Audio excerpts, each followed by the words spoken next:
कर रहे हैं।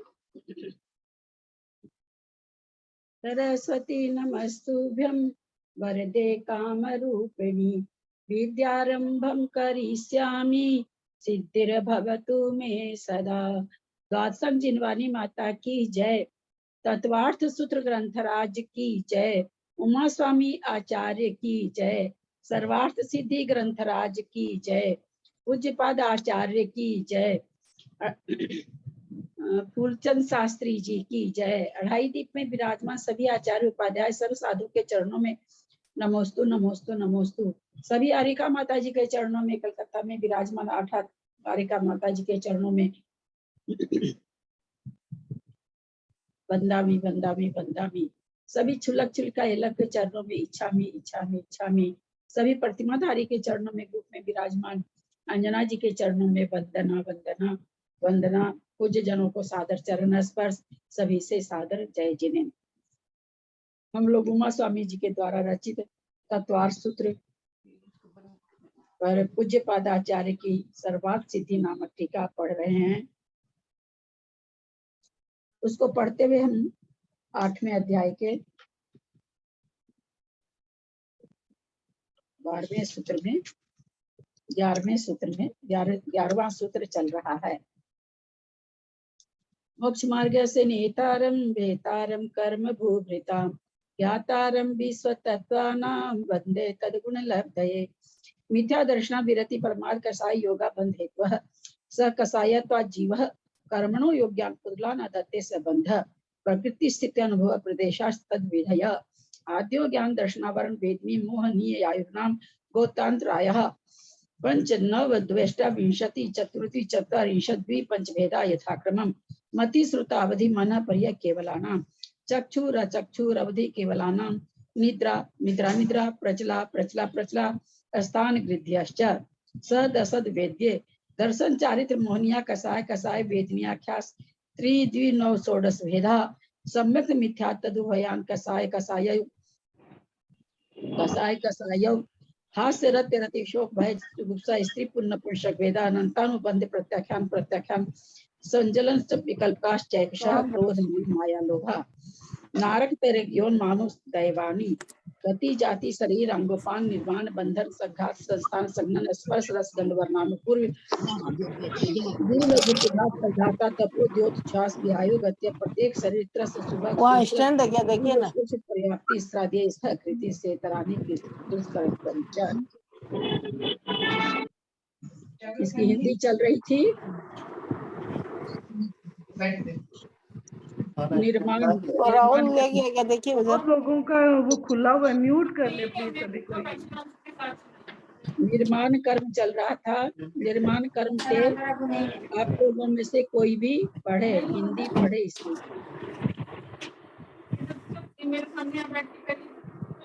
मैं पढ़ती हूँ। जिसके उदय से स्पर्श की दीदी थोड़ा शशि दीदी म्यूट कर लीजिए। शशि दीदी पढ़िए, जिनको पढ़ना वो अपना केवल खोलें और कोई नहीं खोले। जिसके उदय से स्पर्श की उत्पत्ति होती है वह स्पर्श नाम कर्म है।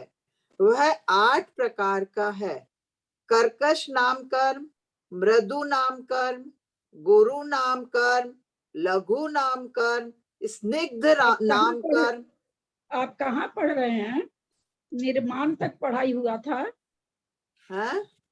नहीं, निर्माण ये इस पेज पे ये सिर्फ पाटिका सहनन तक आया था ना। पाटिका सहनन तक नहीं पढ़ा था। सहनन नहीं पढ़ा था। हाँ, नहीं, सहनन की तो चर्चा हुई थी ना। हाँ? नहीं संस्थान की चर्चा हुई थी, सहनन की चर्चा नहीं हुई थी। वो ऐसे संस्थान पूछ लिया गया था। की चर्चा हुई थी। शरीर नाम कर्म के उद्देश्य यहाँ से होगा। शरीर नाम कर्म के उद्देश्य से प्राप्त हुए पुद्गलों का। अच्छा। अन्योन्य प्रदेश। जिसके उदय से अस्थियों का बंधन विशेष होता है वह सहनन नाम कर्म है। वह 6 प्रकार का है।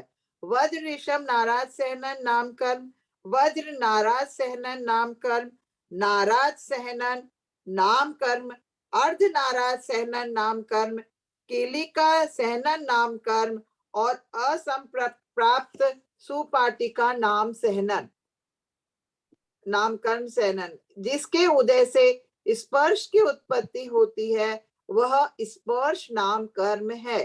वह 8 प्रकार का है। यहाँ एक प्रश्न है, देवताओं को केवल पहले ही सहनन का उदय होता है या और किसी का भी होता है?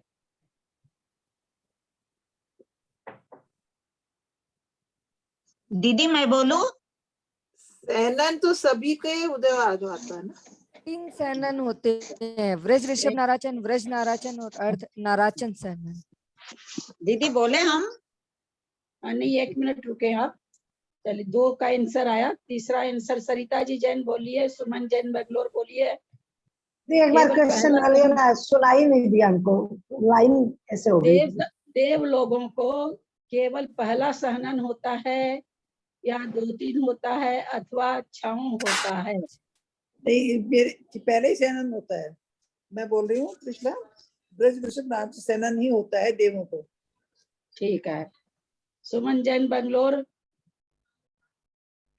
व्रज ऋषभ नाराचन सहनन, व्रज नाराचन सहनन और नाराचन सहनन तीनों होते हैं। चलिए, सरिता जैन चेन्नई। देवों का सहनन पूछ रहे हैं या सबका सहनन? क्या मैंने क्वेश्चन भी नहीं तो सुना। देवों में तो पर हड्डियां नहीं होती है। नहीं, देवों में होती है हड्डियां, उनके नहीं हाँ। होती। दीदी नारकियों के नहीं होती। नहीं ध्यान है दीदी। मेरी बहना, ललिता जी, देवों में और नारकियों में सहनन नहीं होता। देवों और के नारकियों में सहनन नहीं होता सहनन नहीं होता। हाँ, क्योंकि देवों और वैदिक शरीर है नारकियों ना, में सहनन नहीं होता। सॉरी, देवों और नारकियों में सहनन नहीं हाँ होता। नहीं होता है। देव और नारकियों में उनमें तो हड्डियां हड्डियां नहीं नहीं होती है। होती। आप तब से बताइए दीदी। हाँ, फिर कैसे बोल दिया आप लोग? अभी तो बोल रहे हैं कि पहला वाला हाँ, होगा। नहीं सॉरी, नहीं। गलती से बोल दिया। बाद गलती में बोल दी। नारकी ध्यान आया ना, तब आया कि नारकियों की हड्डियां नहीं होती है, तब मुझे बाद में याद आया। इसीलिए मैं आपसे अरे, क्वेश्चन वापस पूछी थी। बेचारे देव तो एकदम ही गए गुजरे हो गए, नारकी से देव याद आए हैं। कितनी तकलीफ की बात है। नहीं नहीं, वो उन्होंने पूछा था ना उस पे कि देवों के वो नहीं होते हैं, तो हड्डियां नहीं होती हैं, तो मैंने कहा नारकियों की नहीं होती है। ये कल, जैसे कल संस्थान की बात हुई थी, वैसे आज सहनन की बात हो गई है। मजा आ गया दीदी, मजा आ गया। हाँ। वैसे ऐसी कोई बात आती है ना, तो उससे हमेशा याद भी रह जाता है। जबकि मैं इसको पूछ नहीं रही थी, मैं कि ये लोग कहेंगे कि क्या हल्का हल्का क्वेश्चन सब पूछती रहती है, समय बर्बाद करती हैं। फिर मैं नहीं, चलो एक बार तो देख ही लिया जाए। हल्के क्वेश्चन भी नहीं आते ललिता दीदी, हाँ, कभी गलत हो। हल्के क्वेश्चन भी नहीं आते हम लोगों को तो। नहीं, वो तो कभी कभी हो जाता, दिमाग से स्लिप कर जाता। मैंने थोड़ी आंसर बताया, आप ही को याद आया ना, हो जाता कभी कभी। क्योंकि मेरे पूछने का तरीका ही वैसा था, कौन सा सहनन होता है। मैंने ये नहीं पूछा होता है कि नहीं होता है। होता है कि नहीं होता बोलते तो तुरंत आप लोग बोल देते नहीं होता है। लेकिन मैंने क्या पूछ लिया, पहला वाला सहनन होता है क्या देवों को? यानी मैंने तो ये कह दिया कि होता है, तो उतना सा होते ही तो हम लोग गड़बड़ा जाते हैं। बहुत अच्छा, अच्छा लगा। चलिए आगे पढ़िए। ललिता जी, इनका संस्थान कौन सा होता है देवों का? फिर संस्थान भी नहीं होता है क्या? उदारिका बिल्कुल, अरे संस्थान कैसे नहीं होता? आकारों से भी नहीं होता। सम चतुरस्री होगा ना? हाँ, हाँ। देवों को समचतुरस्र और नारकियों को हुंडक, मनुष्य त्रियंचों को छौ। हाँ, छौ। चलिए, बहुत अच्छा। चलिए, अपना वह कर्म कांड की जिसके 8वां अध्याय कर्म कांड है, इसलिए पूरा कर्म कांड ही दोहराया जाएगा। कर्म प्रकृति है ना पूरी, इसलिए पूरा कर्म कांड ही दोहराया जाएगा। पढ़िए, आगे पढ़िए। जिसके उदय से स्पर्श की उत्पत्ति होती है वह स्पर्श नाम कर्म है। वह 8 प्रकार का है। कर्कश नाम कर्म, मृदु नाम कर्म, गुरु नाम कर्म, लघु नाम कर्म, स्निग्ध नाम कर्म, रुक्ष नाम कर्म, शीत नाम कर्म और उष्ण नाम कर्म। जिसके उदय से रस में भेद होता है वह रस नाम कर्म है। वह 5 प्रकार का है। तिक्त नाम ये कर्म, जो 8 स्पर्श के स्पर्श के 8 गुण बताए गए। ये 8 गुण स्पर्श के किस में पाए जाते हैं? 6 द्रव्य हैं। 6 द्रव्य में से किस द्रव्य में पाए जाते हैं? पहला क्वेश्चन। उद्गल में पाए जाते हैं। उद्गल में। उद्गल में। उद्गल में पाए जाते हैं। उद्गल में किस में पाए जाते हैं? फिर से मेरा प्रश्न सुनेंगे। पहले के जैसे। मेरा ये पूछना है कि 8 स्पर्श के गुण किस में पाए जाते हैं? उद्गल में। आप लोगों ने कहा उद्गल में पाए जाते हैं। उद्गल में किसमें पाए जाते हैं? उद्गल तो कई प्रकार का होता है ना। सभी प्रकार के पुद्गलों में। एक समय में 8 स्पर्श पाए ही नहीं जाएंगे। वो बात अलग हो गई। नहीं भाई, 8 तो नहीं पाए जाते। जेठी भाई साहब, वो आपका कहना ठीक है। मेरा प्रश्न है कि 8 नाना प्रकार के पुद्गलों में किस में पाए जाएंगे? 8 महास्कंद में। महास्कंद में। महास्कंद में नहीं, दो परमाणु के स्कंद में भी पाया जाएगा, है ना। ये मैं पूछना चाह रही थी कि ये आपको ये कहना इसमें कि भाई 8 गुण तो स्कंद में ही पाए जाएंगे। किसी में कुछ, किसी में कुछ, वो तो होगा ही, क्योंकि विपरीत है गुण। 4 के उल्टे 4 हैं, तो कोई किसी में पाया जाएगा। पर स्कंद में ही 8 गुण की संभावना है। परमाणु में कौन कौन से गुण नहीं पाए जाएंगे? हल्का भारी नहीं पाया जाएगा एक तो, परमाणु बहुत हल्का, और एक कठोर नहीं पाया जाएगा। क्या प्रश्न दोबारा कर दीजिए, मैंने सुना नहीं। हाँ, मैं पूछ रही हूँ अभी आप लोग समझे कि 8 गुण किस में पाया जाएगा? तो उद्गल स्कंधों में पाया जाएगा ना। इसका सीधा सा उत्तर है कि पुद्गल के स्कंधों में पाया जाएगा। किसी में कुछ, किसी में कुछ, और ये 8 ही गुण पाए जाएंगे पुद्गल के स्कंधों में। बहुत अच्छी बात। अब हम ये पूछ रहे हैं कि परमाणु में, पुद्गल परमाणु में कौन कौन से 4 गुण पाए जाते हैं, कौन से 4 गुण नहीं पाए जाते हैं?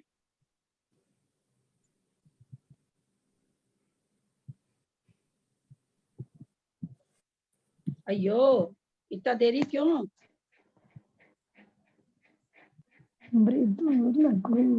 परमाणु में 4 पाए जाते हैं। एक तो रुक्ष और स्निग्ध, और एक तो हल्का नहीं, रुक्ष स्निग्ध, और एक देखो 4 पाए जाते हैं। तो बहुत अच्छे से पता है। नहीं, शीत उसमें से एक पाया जाता है। शीत उसमें से एक पाया जाता है। पाए जाते हैं क्या परमाणु में? एक ही। मृदु और गुरु में से एक पाया जाता है। मृदु और गुरु में से एक पाया जाता है। परमाणु में पाया जाता है, मतलब एक ही में थोड़ी पाया जाएगा। पर इसमें से 4 गुण की तो उपलब्धि है ही नहीं। 4 गुण की उपलब्धि है। उस 4 गुण में कोई 2 किसी में पाए जाएंगे, कोई 2 किसी में पाए जाएंगे। तो कौन कौन से 4 गुण पाए जाएंगे? हल्का और रुक्ष और शीत उष्ण। हल्का हल्का और स्निग्ध, और हल्का स्निग्ध। उष्ण होगा तो शीत नहीं होगा। मंजू जी, नहीं समझ में आया क्या बोल रहे हैं आप? हल्का होगा तो भारी नहीं होगा, कठोर होगा तो नरम नहीं होगा। भैया क्यों बच्चों जैसे उत्तर देते यार? ये तो सभी जानते हैं, हल्का होगा तो भारी नहीं होगा, भारी होगा तो हल्का नहीं होगा। 4 गुण पाए ही नहीं जाते परमाणु में। तो ये हल्का होगा तो भारी, तो स्कंद में भी हल्का होगा तो भारी नहीं होगा, भारी होगा तो हल्का नहीं होगा। हाँ, ऐसे थोड़ी घटाते हैं किसी चीज को। इतने बड़े बड़े ग्रंथ आप लोग पढ़ रहे हो। परमाणु में खाली स्पर्श रस गंध, हल्का हल्का स्पर्श रस गंध वर्ण। अरे भैया, हम स्पर्श के 8 गुण में पूछ रहे हैं कौन कौन से 4 गुण पाए जाएंगे। कम से कम पता है पढ़ाते समय कितना बढ़िया से बताया गया। उसके बाद भी इसी में बताया गया। जब 5वां अध्याय चल रहा था तो उसमें ये चीज बताई गई, आप लोग को वापस बताई गई 5वें अध्याय में। स्निग्ध और रुक्ष 2 पाए जाते हैं। 85 काय में भी बताई गई है। हाँ हाँ, निमिचंद भाई साहब बोले। रुक्ष और स्निग्ध 2 गुण पाए जाते हैं। नहीं, 4 गुण पाए जाते हैं। 4 गुण नहीं पाए जाते, 2 ही गुण नहीं पाए जाते हैं। 4 दो गुण, तो ये और बोलिए। 2 स्निग्ध, रुक्ष और शीत उष्ण होगा कि या तो गर्म या ठंडा। हल्का भारी। रुक्ष शीत नर। शीत और उष्ण ये एक बात चार हो गए। बताइए, हाँ एक बात लघु- बताइए, आप लोग कोई इसमें से बोल रहे हल्का भारी, अब हमको बताइए एक परमाणु में कौन सा परमाणु हल्का होगा, कौन सा परमाणु भारी होगा? हाँ, थोड़ा दिमाग अप्लाई करिए ना। जब एक ही परमाणु है तो उसमें क्या भारी और क्या हल्का?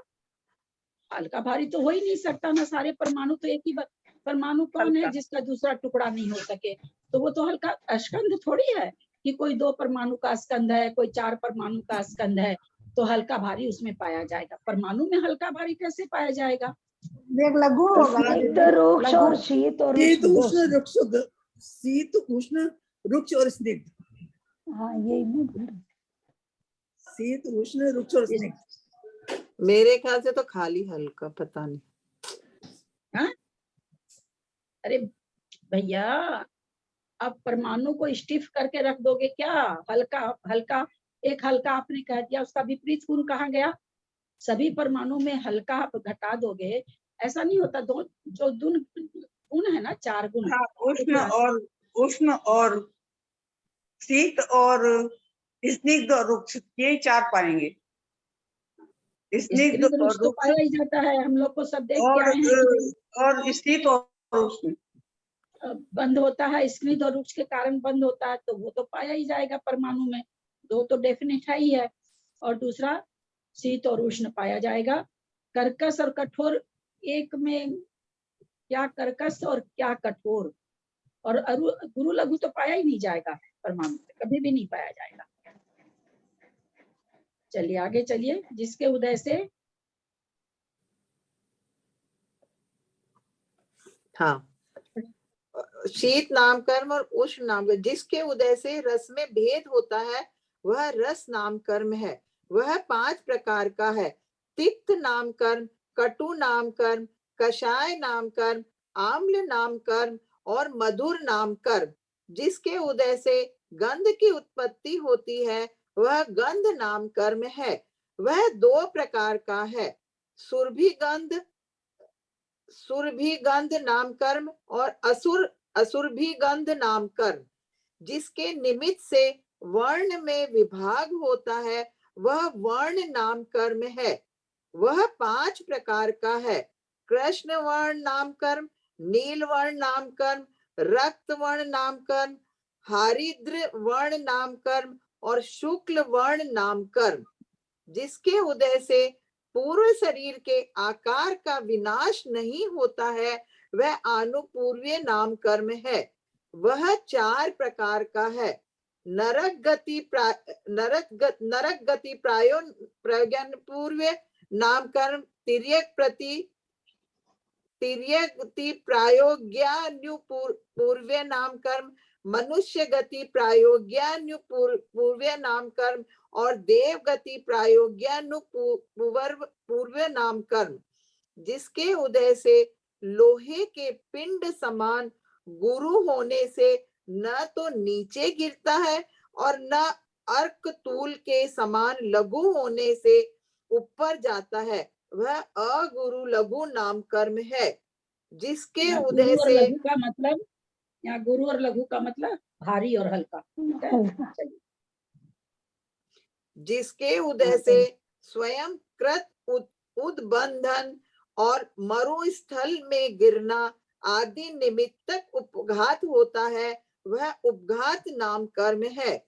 जिसके उदय से पर शस्त्रादिक का निमित्त पाकर व्याघात होता है वह परघात नाम कर्म है।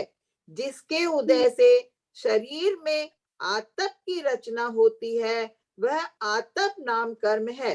वह सूर्य बिंब में होता है। जिसके निमित्त से शरीर में उद्योत होता है वह उद्योत नाम कर्म है। वह चंद्र बिंब और जुगनू आदि में होता है। जिसके निमित्त से उच्छ्वास होता है वह उच्छ्वास नाम कर्म है।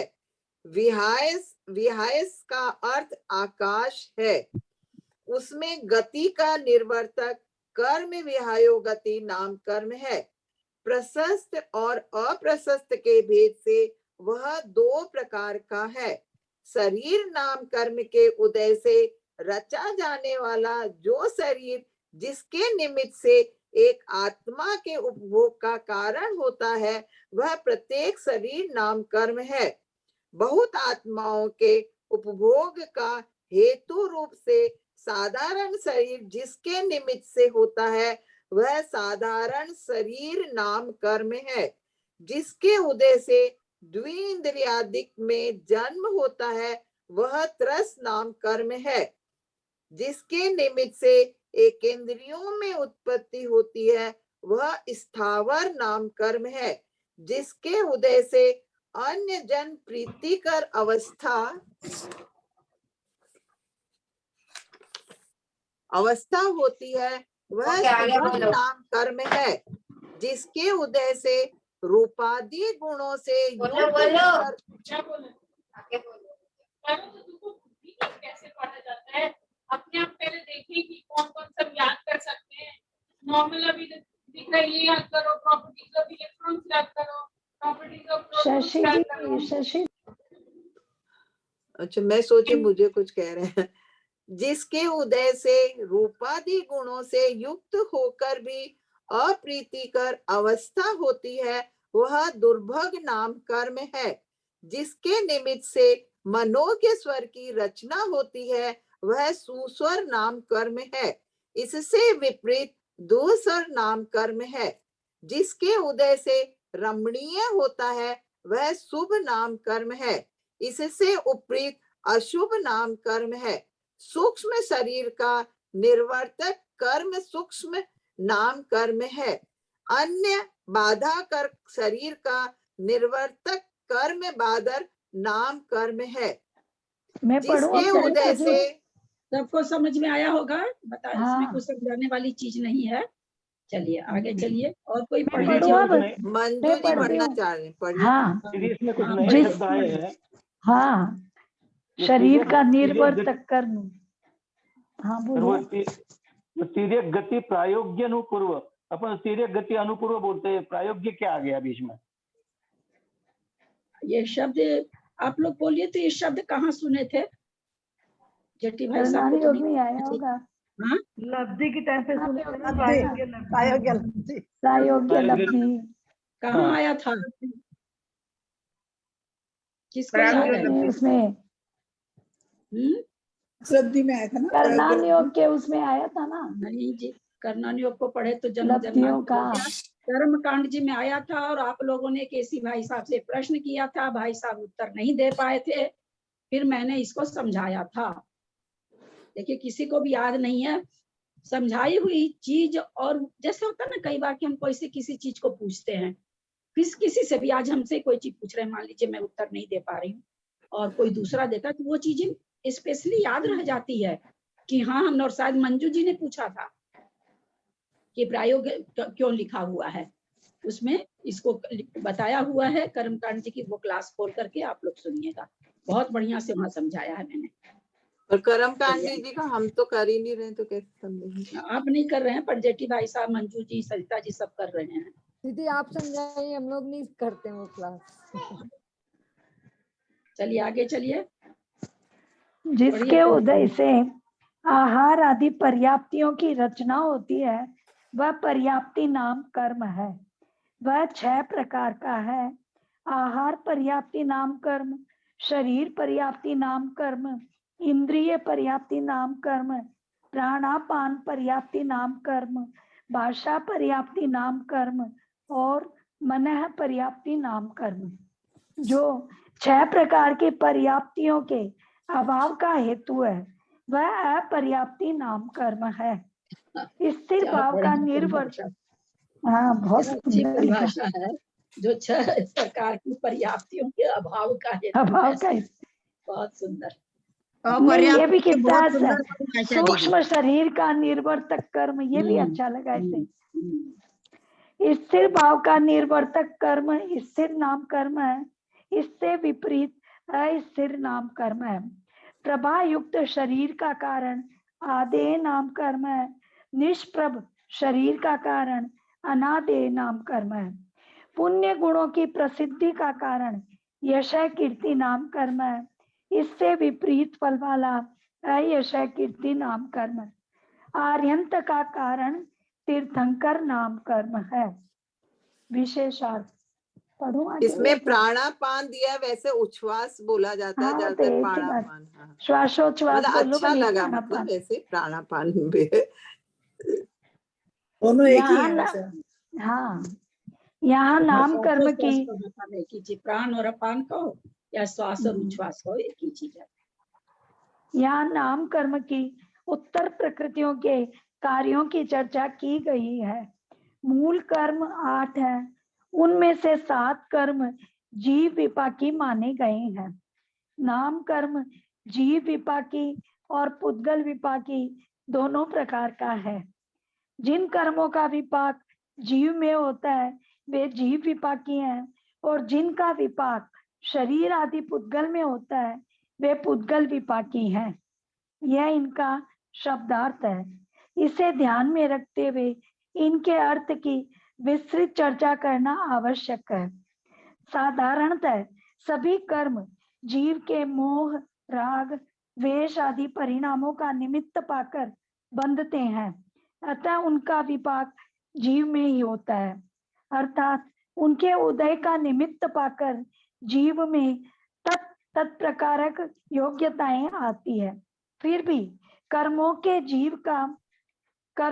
जीव विपाकी, पुद्गल विपाकी, क्षेत्र विपाकी और भव विपाकी ऐसे भेद करने का क्या कारण है, यही बात क्षेत्र ध्यान देखनी विपाकी है। प्रकृति किस समय में उदय में आती है और नियम से, अच्छा पहले एक उत्तर दे दीजिए। क्षेत्र विपाकी प्रकृति जीव के कब उदय में आती है?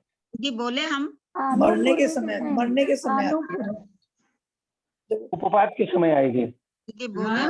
हाँ, उत्पाद के समय कहते हैं, मरने के समय, मरने के उपपात के तुरंत। समय।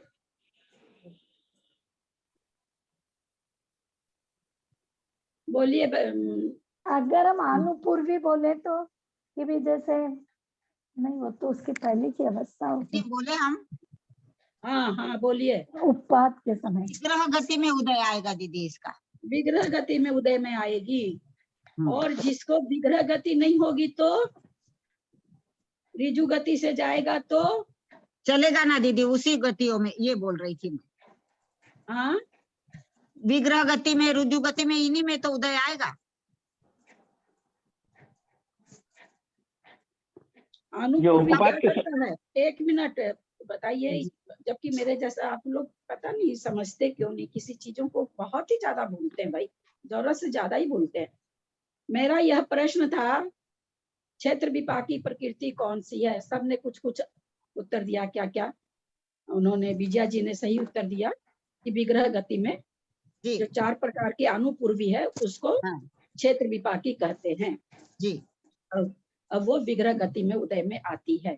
दूसरा प्रश्न मेरा यह था कि जो जीव विग्रह गति से नहीं जा रहा, ऋजु गति से जा रहा है, उसका क्या होगा?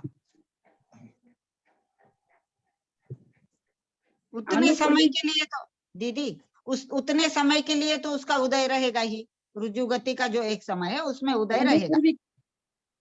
अनुपूर्वी क्या करता है?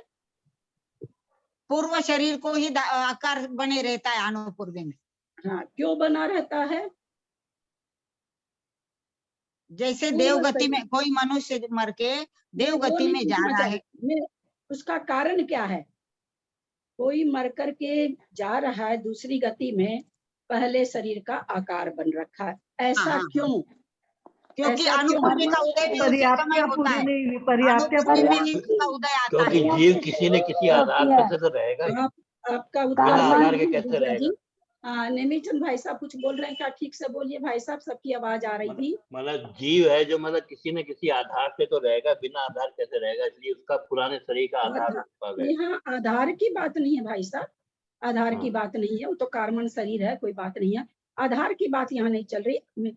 यहाँ पर बात चल रही कि भाई अनुपूर्वी में क्या है। उन्होंने कहा कि पहले अनुपूर्वी क्या काम करता है, तो बोला पहले के शरीर का क्या रखता है? वो आकार। पहले के शरीर का क्या काम है? तो मैंने फिर पूछा ऐसा क्यों करता है? तो इसका क्या उत्तर होना चाहिए? क्योंकि अभी वो दूसरी गति में गया हाँ, नहीं है कि दूसरी दूसरा गति आकार की मिला ही पर्याय नहीं को। उसको, हाँ। 1 मिनट, अब चुप रहे, अब किसी को भी उत्तर नहीं आया तो जब समझाती हूँ उस समय चुप रहा करिए। तो चूंकि अब वो दूसरी गति को अभी प्राप्त किया नहीं है, विग्रह गति में है, उपपाद अभी मतलब योनि स्थान पर पहुंचा नहीं है। योनि स्थान पर जब तक नहीं पहुंचा तब विग्रह गति में भाई कौन किस वो जो आत्मा के प्रदेश जा रहे हैं, क्योंकि कार्बन शरीर का और तेजस शरीर का कोई आकार नहीं होता। आकार क्या होता है? तो वो पहले शरीर जैसे सीधी भी जब मुक्त होके जाते हैं तो उनके आत्मा के प्रदेश अंतिम अवस्था के आकार में रहते हैं। तो किसी न किसी आकार में आत्मा के प्रदेश को रहना पड़ेगा, तो पिछले आकार में रहता है। रिजु गति में कितना बढ़िया से कर्मकांड जी में व्याख्या की गई थी, कितना बढ़िया से समझाया गया था। रिजु गति में अनुपूर्वी का उदय नहीं होता है, वो उसी समय पैदा हो जाता, उसी समय आकार ले लेता, मरा और नई गति चालू हो गई। नो कर्म वर्गनाओं को ग्रहण नहीं करता है उसमें, इसलिए उसमें अनुपूर्वी का उदय नहीं होता है। ये सारी बातें अपने तत्वार्थ सूत्र में जब रिजु गति आई थी उस समय भी बहुत अच्छी तरह से समझाया गया था, और अपने कर्म कांड जी में बहुत अच्छी तरह से समझाया गया था। तो अनुपूर्वी का उदय विग्रह गति में होता है, रिजु गति में नहीं होता। दीदी इसका अर्थ क्यों नहीं होता? क्या क्यों नहीं होता? क्योंकि इसको पिछले शरीर के आकार की जरूरत ही नहीं है, ये तो वहीं पर उत्पन्न हो गया ना। 6:01 पर मरा, 6:01 पर ही उत्पन्न हो गया। ऐसा नहीं है कि 6:02 पर उत्पन्न हुआ। रिजु गति में तो यूं मरा और यूं उत्पन्न हो गया, नया शरीर मिल गया उसको। तो जब शरीर नया मिल गया तो उसको पिछले शरीर का क्या काम पड़ा है? पिछला शरीर का आकार क्यों रखता है? कि नया शरीर अभी उसको प्राप्त नहीं हुआ। तो विग्रह गति में जितने समय के लिए रहता है, 1 समय, 2 समय अथवा 3 समय, उतने समय के लिए पिछले शरीर के आकार में आत्मा के प्रदेश जाते हैं। आकाश में जो जाते हैं आत्मा के प्रदेश उस आकार में जाते हैं। लेकिन रिजु गति में तो दूसरा शरीर उसको तुरंत मिल गया, इसलिए उसको पिछले शरीर की जरूरत ही नहीं रहती। अतः रिजु गति में अनुपूर्वी का उदय नहीं बनता। दीदी मेरा एक प्रश्न है दीदी, कि जैसे अभी यहाँ अनुपूर्वी का उदय नहीं है तो विग्रह गतौ कर्म योग, हाँ, तो विग्रह गति में कर्मण का योग रहता है, तो फिर रुजु गति से जाने वाले का कर्मण का योग होता है क्या? नहीं होता है ना। हाँ, क्योंकि वो उसी समय पैदा हो रहा है। हाँ, मिश्र चालू हो जाता है उसके। हाँ, यानी वहाँ कर्मण का योग का भी नहीं है उदय। जी, कहाँ होगा? मरा और नो कर्म वर्गना ग्रहण कर लिया, नो कर्म वर्गना ग्रहण कर लिया तो उसके मिश्र का योग हो गया चालू। इसीलिए सूत्र बनाया होगा विग्रह गतौ कर्म योग, विग्रह गति में ही कर्मण का योग, रुजु गति में नहीं, ऐसा लेंगे ना? जी जी, समझ में आया कि नहीं सबको? आ गया, आ गया। जो अभी सिद्धांत अभी बताया वो समझ में आ गया ना? हम यही चीज आप लोगों से पूछना चाह रहे थे, फिर मैं पूछी नहीं। रिजु गति में अनुपूर्वी का उदय हो ही नहीं पाता, उसको पहले वाले शरीर की जरूरत ही नहीं होती, उसको तो मरते ही दूसरा शरीर मिल जाता। नो कर्म वर्गनाओं को ग्रहण कर लेता है तो शरीर की पर्याप्ति हो जाती है, शरीर मतलब शरीर की पर्याप्ति शुरू हो जाती है। अतः मिश्र का योग चालू हो जाता है, कार्मण का योग नहीं होता। अतः वहां पर अनुपूर्वी का उदय नहीं हो पाता है। तो फिर क्षेत्र विपाकी भी नहीं होगा क्या दीदी वहाँ? नहीं तो चारों विपाक होना जब ऐसा थोड़ी है कि हम एक ही बार मरे हैं तो हमारे साथ तो क्षेत्र विपाकी कभी घटा ही नहीं, ऐसा तो है नहीं। ऐसा तो आचार्य यहाँ कह नहीं रहे कि प्रत्येक जीव में चारों विपाक हमेशा घटेगा ही घटेगा, कि मरेगा तो क्षेत्र विपाकी भी घटेगा। तो परिभाषा है कि भाई क्षेत्र विपाकी कहते किसको हैं? हर पर्याय में हमको क्षेत्र विपाकी हो कोई जरूरी नहीं है। अब यहाँ पर मैं मरूं, सीधी जाके मान लीजिए ऊपर पहले स्वर्ग में जाके जन्म ले लूं, रिजु गति से ले ली, नहीं आएगा कार्मण का योग उदय में, सीधे मिश्र का योग आ जाएगा। जी जी, बहुत की जरूरत नहीं पड़ेगी। बहुत अच्छे से समझ गया। रिजु गति से जाने वाले के अनुपूर्वी का उदय नहीं होता है। समझ में आया कि नहीं? मैं इतना दलील देके इतना किंतु समझ में आया, समझ में बहुत अच्छा है। ऐसा कार्बन का तेजस कार्बन तेजस वो तो रहता है ना, शरीर तो रहेगा ही, मिश्र है तब भी रहेगा ना, तेजस मिश्र रहेगा। हाँ, तेजस बस खाली कार्बन का उसका उदय नहीं होता। तेजस कार्बन तो हम लोग को भी है पर हम लोग को अभी औदारिक शरीर का उदय है। हम लोग को भी है ना तेजस और कारमान, तो हाँ। पर उदय किसका है? औदारिक शरीर का। औदारिक शरीर। तो ये इतना खोल खोल के और किंतु परंतु लॉजिक से हम समझाना चाहते हैं, आप लोग को याद रह जाए। ऐसा लॉजिक आप कहीं खोजने जाएंगे तो लिखा हुआ किसी ग्रंथ में नहीं है। कितना भैया जी की रचना पढ़ लो, इतना मुनि महाराज की रचना पढ़ लो, इतना खोल के नहीं बता, इतना लॉजिक नहीं रहता किसी किताब में, किसी ग्रंथ में लॉजिक नहीं रहता। लॉजिक देंगे तो पुस्तक का पुस्तका बन जाएगा, कोई छुएगा ही नहीं। बस रटने भर कर देते हैं लोग, रिजु गति में उदय नहीं होगा। क्यों नहीं उदय होगा, ये बहुत कम लोग इस पर प्रकाश डालते हैं। चलिए आगे चलिए। जीव का संसार, सबको समझ में आ जीव गया है और ना? पुद्गल। हाँ, सबको लॉजिक समझ में आ गई ना?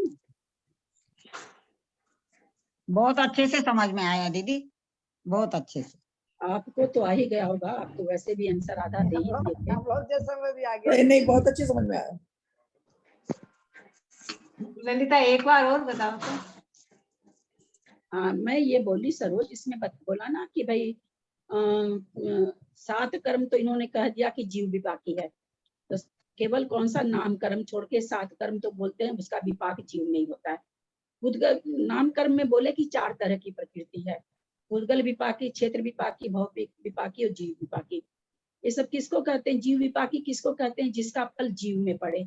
उद्गल विपाकी, जैसे मान लो शरीर का रंग गोरा, तो शरीर जो गोरा है अथवा जो काला है, तो उससे आत्मा में थोड़ी फर्क पड़ रहा है कि भाई आत्मा के प्रदेश उसके कम होंगे या बहुत चौड़े होंगे या असंख्यात छोटा होगा, ऐसा कुछ नहीं पड़ता। आत्मा पर कोई असर नहीं पड़ता अगर मैं गोरी हूं तो और कोई दूसरा काला है तो ये क्या हो जाएगा? पुद्गल विपाकी प्रकृति इसको कहेंगे, जिसका फल पुद्गल पर पड़े। चूंकि शरीर पुद्गल है तो गोरे और काले हैं, गेहुआ रंग है किसी का, कैसा रंग है, तो वो जो रंग है वो शरीर का रंग है, तो वो पुद्गल पर असर डाल रही है। जीव विपाकी जो प्रकृति रहती है, जैसे साधारण प्रत्येक, कोई कहते हैं ना भाई ये प्रत्येक जीव है, तो क्या जीव के लिए बोला जाता है, वो शरीर के लिए नहीं बोला जाता, वो जीव विपाकी हो जाती है। फिर क्षेत्र विपाकी, जिसका उदय जैसे पुद्गल विपाकी, जीव विपाकी, तो हम लोग को दोनों प्रकृति का उदय है, हम लोग को सबको, जितने भी पर्याप्तक जीव है सबको है। पर क्षेत्र विपाकी जो प्रकृति है, आचार्य कहते हैं इसका उदय कब आता है? जब जीव मरण करके दूसरी गति में जाता है तब। तो जाता है तो 2 तरह से जाता है, एक तो रिजु गति से, एक विग्रह गति से। रिजु गति से उसको कहते हैं जिसमें मरा और सीधी कहीं भी जाके जन्म ले सकता है, ऐसा कोई नहीं कि यहाँ मरा तो यहीं जन्म ले। एकदम अगर सीधा जाके जन्म, मान लो मेरा जन्म स्थान ऊपर, एकदम ऊपर जाकर के है और सीधा पड़ रहा, तो सीधे एक समय में जाके ऊपर जाके जीव जन्म ले लेता है, उसको रिजु गति कहते हैं। मान लो कहीं मरण कहीं किया है और जहाँ जन्म लेना वो थोड़ा तिरछा पड़ता है, तो पहले ऊपर जाता है अथवा नीचे भी जाता है, इसके लिए इस संबंध में कई तरह की चर्चा है। तो पहले सीधा जाएगा, फिर ऐसे आड़ा जाके तब जन्म लेगा, तो इसको ऐसे जाना जो हुआ इसको मोड़ा कहते हैं, तो इसको विग्रह गति कहते हैं। मोड़े वाली गति, विग्रह वाली गति, ऐसे इसको कहते हैं। तो ये जो अनुपूर्वी का उदय है, जो जीव क्षेत्र विपाकी है, ये कब उदय आती है? जो विग्रह गति से जाता है, यानी मोड़े वाली गति से जो जीव जाता है उसके तो इसका उदय होता है, और जो सीधा जाके जन्म ले लेता है उसके इसका उदय नहीं होता, क्योंकि वो एक समय में रहा, अगले समय में ही जन्म ले लेता है, 9 कर्म वर्गनाओं को ग्रहण कर लेता है, अतः उसको उसका मिश्र का योग चालू हो जाता है, कार्मन का योग होता ही नहीं है। तो वही चीज यहाँ हम आप लोगों को समझा रहे थे। ठीक है।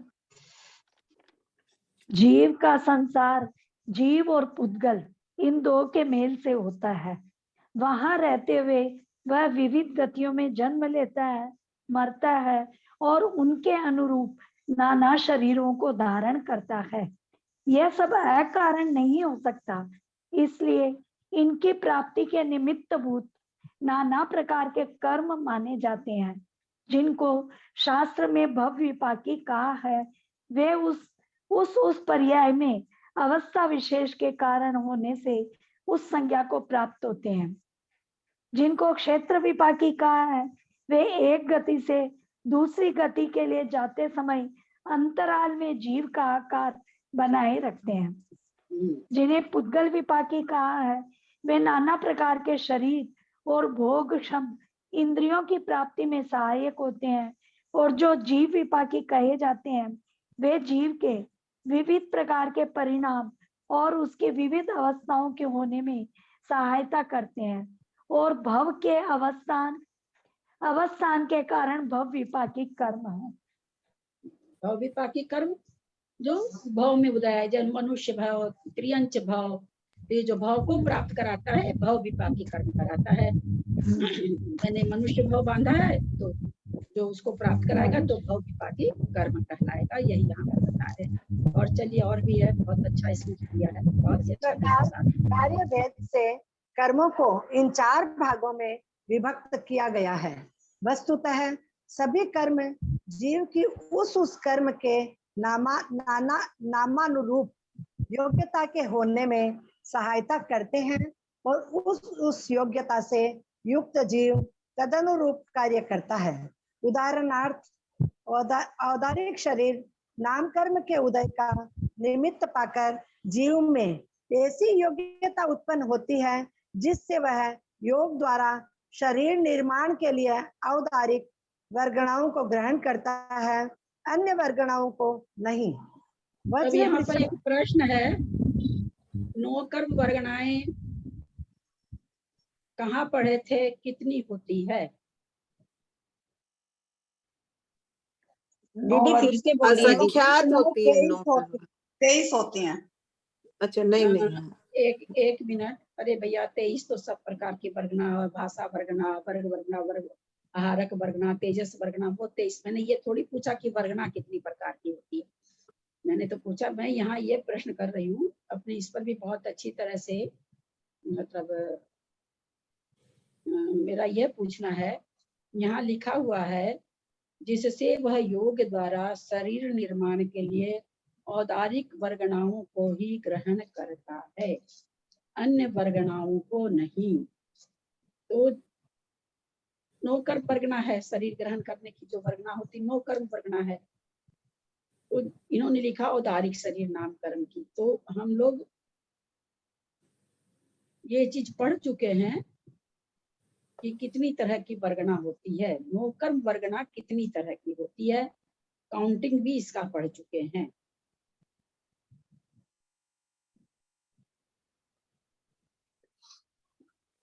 काउंटिंग तो याद नहीं है, लेकिन 2 कर्म वर्गना, औदारिक 9 कर्म वर्गना, वैकृत 9 कर्म वर्गना और आहार 9 कर्म वर्गना, ये 3 प्रकार के रहे। 9 कर्म वर्गना 5 प्रकार की जो हम लोग, हाँ ठीक, जो हम लोग पढ़ते हैं ना कुल कोटि, वो कुल कोटि ये वर्गना है। मनुष्य शरीर बनने की मुझे वैसे है ना, कोई की 25 लाख है, कोई की 22 लाख है, हमको प्रॉपर हमको सबकी वर्गना नहीं याद है, तो हम लोगों ने पढ़ा था जिस समय करुणा नियोग पढ़ रहे थे। तो जैसे मान लीजिए मुझे याद है 25 लाख, शायद 25 लाख नारकियों की है, तो 25 लाख जो वर्गना है वो वही वर्गना ग्रहण करेगा, नारकी का शरीर जब बनेगा तो उन्हीं वर्गनाओं के द्वारा उनका, जिसको कुल कोटि हम लोग कहते हैं। पहले मैं कुल कोटि समझती नहीं थी कि कुल कोटि क्या हो गया, बाद में समझ में आया कि सबके जैसे हम लोग सब औदारिक शरीर बनने वाली वर्गना को ग्रहण करते हैं। जो देव है तो देव की तो बहुत अच्छी, यद्यपि वर्गना देव और वैकिरिक शरीर की, वैकिरिक शरीर बोल के एक ही है, लेकिन फिर भी देव की तो चूंकि रक्त मांस मज्जा ये सब देवों वैकिरिक शरीर में होता नहीं है, और इनका नारकियों का शरीर तो बहुत विभत्स होता है। तो दोनों वहां पर लिखा हुआ था इतनी नारकियों की है, इतनी देवों की है, 24 लाख, 27 लाख, 26 लाख, 25 लाख, ऐसे करके सारी वर्गना लिखी हुई थी। आप लोग करुणा नियोग किताब आप लोग के पास होगी तो आप लोग खोल के देख सकते हैं।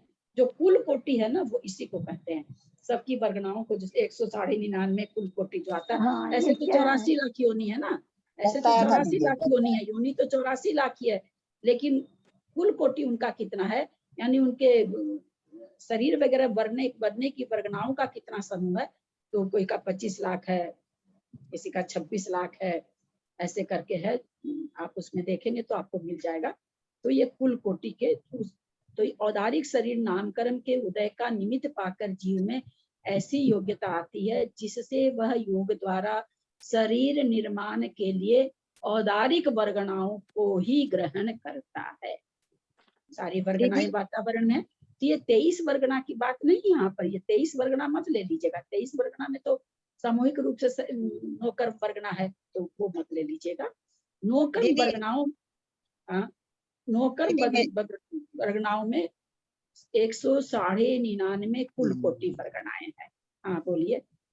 हाँ प्रणाम, मैं ये बोल रही थी कि जैसे औदारिक वर्गनाएं जो है वो अलग है, लेकिन अलग अलग अपने भी तो औदारिक शरीर है ना, जैसे प्राणियों का भी औदारिक शरीर है, मनुष्यों का भी औदारिक शरीर है, तो इनकी भी अलग अलग होगी। जैसे वैक्रिक शरीर देवों का और नारकियों का, इनकी वर्गनाएं अलग अलग है, नौकर्म वर्गनाएं, तो ऐसी औदारिक शरीर की भी होगी ना। अब अरहंत अगर अलग नहीं हो तो अरहंत के लिए कैसे कहा जाएगा कि सबसे उत्कृष्ट वर्गना हो? वो भी नौकर वर्गना ग्रहण कर रहे हैं, उसी के द्वारा उनका शरीर टिका हुआ, एक पूर्व कोटि तक टिका रहता है शरीर। 8 वर्ष 6 महीने अंतर्मुतकम पूर्व कोटि तक अरिहंतों का शरीर टिका रहता है। तो क्या चीज के बल पर नौकर वर्गना के, तो उनकी नौकर वर्गना तो बहुत अच्छी है, बहुत ही अच्छी है। अब रह गया कि क्या नौकर ऐसा कुछ है कि औदारिक शरीर की जो वर्गना है उसमें ऐसे खांचे बने हुए हैं कि ये तो थोड़ी काली, ये थोड़ी नीली, ये थोड़ी पीली, तो ऐसे खांचे नहीं बने हुए। उस वर्गनाओं को हम अपने परिणामों के द्वारा वैसा कर लेते हैं। जी जी जी, हमारे परिणाम अपने हिसाब से हमारे परिणाम जैसे रहते हैं वैसी वो वर्गना तैयार हो जाती है। ललिता जी, तो कुल कोटि में शरीर योग्य वर्गनाएं आएगी क्या? कुल कोटि में शरीर ग्रहण करने योग्य, मतलब हाँ नौकर वर्गना। मुझे मेरे पास तो मैं वहां थी तो कहती थी किताब नहीं है, अब यहाँ हूँ तो कहती हूँ किताब पुस्तक नहीं है। ये फ्लाइट से आने जाने का बहुत बड़ा पनिशमेंट है भाई। और यहाँ पर तो खैर मेरे बहुत भंडार भरा हुआ था, मेरा तो बड़की बड़की अलमारी भरी हुई थी, सब मैंने खाली कर दी, थोड़ी सी बची है क्योंकि है ही नहीं, बेंगलोर में जगह ही नहीं है, कहाँ रखूंगी। तो ये आप देखिए, हाँ आप लोग खोल के देखिएगा, आप लोग के पास होगी कर्णानु की किताब, आज आप लोग खोल के देखिएगा, उसमें मिलेगा, बहुत अच्छा लगेगा। और अभी देख लेंगे ना क्लास के बाद तो आप लोग को हमेशा के लिए याद हो जाएगा। चलिए पढ़िए। वज्र ऋषभ नाराज सहनन और सम चतुर वर्गणाओं को ही ग्रहण करता है। उदाहरणार्थ औदारिक शरीर नामकर्म के उदय का निमित्त पाकर जीव में ऐसी योग्यता उत्पन्न होती है जिससे वह योग द्वारा शरीर निर्माण के लिए औदारिक वर्गणाओं को ही ग्रहण करता है, अन्य वर्गणाओं को नहीं। वज्र ऋषभ नाराज सहनन और सम चतुरस्त्र संस्थान नामकर्म के उदय का निमित्त पाकर जीव में ऐसी योग्यता उत्पन्न होती है जिससे वह ग्रहण की गई औदारिक वर्गणाओं को उस रूप से परिणमाता है, मतलब उस रूप बना लेता है जीव। नौकर वर्गना में क्या होता है, पहले आहार वर्गना है ना, आहार जैसे ही ग्रहण किया तो फिर शरीर बन जाता है, शरीर वर्गना, वहां से मिश्र का योग चालू हो जाता है। तो सबसे पहले उसका जो वर्गना ग्रहण किया उसके जो वर्गनाओं से किसी को जो सॉफ्ट उसमें टिश्यू होते हैं उसको पूर्ण रूप से परिवर्तित कर देता है, जो ये थोड़े हार्ड रहते हैं उनको हड्डी रूप से परिवर्तित कर देता है, उन्हीं वर्गनाओं को उस रूप परिवर्तित कर देता है। प्रश्न यह है कि पुद्गल विपाकी कर्मों के उदय को निमित्त पाकर यदि जीव में कर्मों के नामानुरूप योग्यता उत्पन्न होती है तो फिर उन्हें पुद्गल विपाकी कर्म क्यों कहते हैं? क्या ये कर्म जीव को माध्यम बनाकर ही अपना काम करते हैं? इनका जो काम है वह यदि सीधा माना जाए तो क्या आपत्ति है? उत्तर यह है कि जब तक जीव को औदारिक आदि नौकर्म वर्गना का निमित्त नहीं मिलता है तब तक पुद्गल विपाकी कर्म अपना कार्य करने में समर्थ नहीं होते हैं। इनका विपाक पुद्गलों का निमित्त पाकर होता है, इसलिए इन्हें पुद्गल विपाकी कहते हैं। उदाहरणार्थ कोई एक जीव 2 मोड़ा लेकर यदि जन्म लेता है तो उसके प्रथम और द्वितीय विग्रह के समय शरीर आदि पुद्गल विपाकी प्रकृतियों का उदय नहीं होता है। तीसरे समय में जब वह नवीन शरीर को ग्रहण करता है तभी उसके इन प्रकृतियों का उदय होता है। इस प्रकार विचार करने से ज्ञात होता है कि शरीर आदि नामकर्म की प्रकृतियों की पुद्गल विपाकी संज्ञा क्यों है। इसी प्रकार भव विपाकी और क्षेत्र विपाकी प्रकृतियों के संबंध में भी स्पष्ट जानना चाहिए। भव की कारणभूत जो आयु कर्म की प्रकृतियां हैं और जिनका उदय तत् भव तक ही सीमित है, इसी से इनकी भव विपाकी संज्ञा है। क्षेत्र विपाकी प्रकृतियां मरण के बाद दूसरे भव के अंतरालवर्ती क्षेत्र में अपना काम करती है, इसलिए इनकी क्षेत्र विपाकी संज्ञा है। यद्यपि बाह्य सुपुत्रादि के निमित्त से सातादि जीव विपाकी प्रकृतियों का भी उदय देखा जाता है। यद्यपि बाह्य सुपुत्रादि के निमित्त से सातादि जीव विपाकी प्रकृतियों का भी उदय देखा जाता है, पर ये बाह्य निमित्त इनके उदय से अविनाभावी कारण नहीं है। कदाचित इन बाह्य निमित्तों के रहते हुए भी उनसे प्रतिकूल प्रकृतियों का उदय देखा जाता है और कदाचित इन निमित्तों के अभाव में भी उनका उदय देखा जाता है। इसलिए बाह्य निमित्तों की प्रधानता न होने से सातादि प्रकृतियों की जीव विपाकी संज्ञा है। इस प्रकार सब कर्म प्रकृतियां कितने भागों में बटी हुई है और उनकी जीव विपाकी आदि संज्ञा होने का क्या कारण है, इसका विचार किया। नाम कर्म के उत्तर प्रकृति विकल्प कहे, इसके बाद कहने योग्य गोत्र कर्म के प्रकृति विकल्पों का व्याख्यान करते हैं। हम लोगों को अभी कौन कौन सी विपाकी प्रकृतियों का उदय है? जीव विपाकी, पुद्गल विपाकी, भव विपाकी। जीव विपाकी पुद्गल विपाकी दो का है, जीव विपाकी पुद्गल विपाकी। क्यों भव में भी तो मनुष्य भव में तो भव विपाकी नहीं बा। हम लोगों को 3 प्रकार की प्रकृति का उदय है कि भव विपाकी तो है ना, हम लोग भव में रुके हुए हैं। वही तो पूरा अभी मनुष्य भव विपाकी और पुद्गल विपाकी सिर्फ क्षेत्र विपाकी ही है, सिर्फ क्षेत्र विपाकी का नहीं होगा। हाँ, क्षेत्र विपाकी का।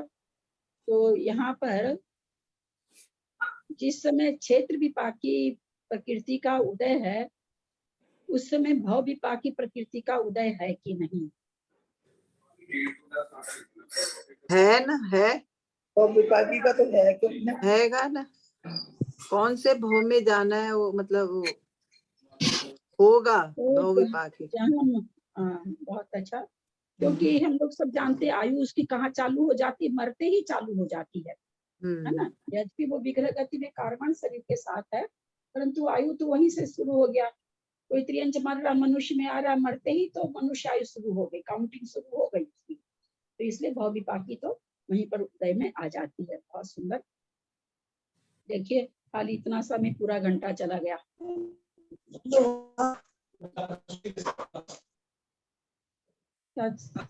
ये घंटा बहुत कार्यकारी रहा, बहुत ज्यादा कार्यकारी।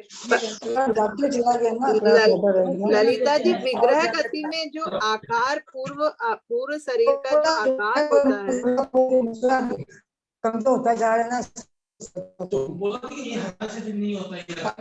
अमराव दीदी बंद करिए, अमराव दीदी बंद कीजिए, म्यूट कर लीजिए अमराव दीदी। सूख रहा है, कमजोर हो गया।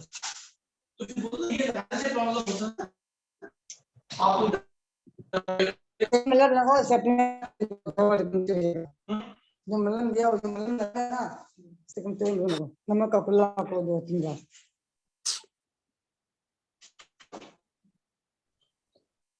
क्या बोल रहे थे? कि विग्रह गति में जो अपने पूर्व पहले वाली जो वो उसका जो आकार बना रहता है, तो वो आकार जब हम जन्म स्थान पर जाते हैं तब वो आकार एकदम खत्म होके एकदम सूक्ष्म हो जाता है ना, है ना। यहाँ तो जितना मोड़ा लेगा उसका आकार दूना दूना होता जाएगा।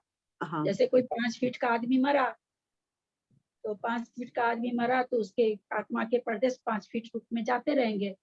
अगर 1 मोड़ा आया तो 10 फीट हो जाएंगे, मान लो 1 मोड़ा और लिया तो 20 फीट हो जाएगा। इतना बड़ा उस शरीर का आकार हो जाएगा। परंतु जैसे ही योनि स्थान पर जाएगा, बिल्कुल सुई की नोक तो बहुत बड़ी हो गई, बहुत सूक्ष्म होकर के योनि स्थान पर चला जाएगा। फिर जैसे जो शरीर धारण करना वो पर्याप्ति लेके वैसा हो जाता है। नहीं, विग्रह गति में मोड़े वाली में डबल होता जाता है। हाँ हाँ डबल। डबल डबल हो जाता है। नहीं पहले भी बताया है ललिता जी। हाँ पहले भी चर्चा हो चुकी है इसकी, बिल्कुल। ठीक है, समाप्त करते हैं। एक सूत्र पढ़ लेते हैं, आज सूत्र नहीं पढ़ा था एक भी। उच्चैर नीचश्च, उच्चैर नीचश्च, इसमें क्या हो जाएगा? उच्च ही नीच ही च, उच्च और नीच, उच्च उच्च है नीच है। यहाँ तालब शाह का विसर्ग हो जाएगा और उच्चय में नी के ऊपर जो रेफ है उसका विसर्ग हो जाएगा। तो उच्च ही नीच ही च, ऐसे उसका होगा। 57 हो गया है। हाँ बंद करें। ऐसे में इतना विश्लेषण होता है ना, इसी कारण कुछ आगे बढ़ ही नहीं संस्कृत पाते। पढ़ लेते थे ना दीदी, इसकी 2 ही लाइन है संस्कृत की। हाँ 2 ही लाइन है इसकी संस्कृत की। हाँ 2 लाइन तो है, इसमें आपके लिए 2 लाइन है ना, मेरे को तो समझाना 20 लाइन पड़ेगा। अच्छा हाँ ठीक। मैं इतना इतना बोल के हटने वाली में नहीं ना हूँ। अगर आप लोग जी ऐसा ही जी। चाहते हैं तो मैं तो फटाफट नहीं खत्म नहीं कर नहीं दूंगी, नहीं नहीं 10 दिन के अंदर खत्म कर दूंगी। नहीं, आज मेरे अपन को ने तो, सूत्र नहीं पढ़ा था ना इसलिए दीदी। हाँ सूत्र तो पढ़ लिया अभी, हाँ हाँ सूत्र पढ़ लिया, सूत्र पढ़ लिया अभी, जी, इसीलिए तो पढ़ प्रणाम लिया। दीदी। क्योंकि इतना इसको अगर इतना सा जो लिखे हैं उतने में अगर संतोष हो रहा तो अच्छी बात है, और नहीं तो इसकी फिर व्याख्या करेंगे तो पूरी एक क्लास खत्म हो जाएगी। चलिए जिनवानी स्तुति करिए प्यारी सी, सब कोई सोच के आया करिए, नहीं तो पनिश होंगे आप लोग। सबको कोई रस छोड़ने का कह दूंगी दूसरे दिन, इसलिए अपने से अच्छी अच्छी जिनवानी स्तुति सोच के आया करिए। मैं करती हूँ जिनवानी। शांति सुधा बरसाए जिनवानी, वस्तु स्वरूप बताए जिनवानी। शांति सुधा बरसाए जिनवानी, वस्तु स्वरूप बताए जिनवानी।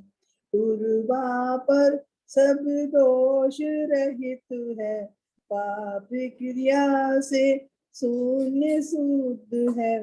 परमागम कहलाए जिनवानी, शांति सुधा बरसाए जिनवानी, वस्तु स्वरूप बताए जिनवानी। परमागम भवियों को अमृत, परमागम भवियों को अमृत। मुक्ति बधू के मुख का दर्पण, मुक्ति बधू के मुख का दर्पण। भव समुद्र से तारे जिनवानी, भव समुद्र से तारे जिनवानी। शांति सुधा बरसाए जिनवानी, वस्तु स्वरूप बताए जिनवानी। राग रूप अंगारों द्वारा, महाक्लेश पाता जग सारा। सजल मेघ बरसाए जिनवानी, शांति सुधा बरसाए जिनवानी। वस्तु स्वरूप बताए जिनवानी। सप्त तत्व का ज्ञान करावे, अचल विमल निज पद दर्शावे।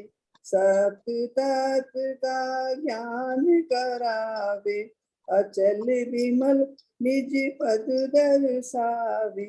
सुख सागर लहराए जिनवानी, शांति सुधा बरसाए जिनवानी। वस्तु स्वरूप बताए जिनवानी। जावानी के ज्ञान से सुझे लोकालोक, सो वाणी मस्तक नमो सदा देखूं दो। हे जिनवानी भारती तोहे जपु दिन नैन, जो तेरा शरणा लिया सो पावे सुख चैन। देव भजू अरहंत को, गुरु से हो निर्गन त्याग, पालू सदा यही मोक्ष। जिनवानी माता की जय, बात संगवानी की जय।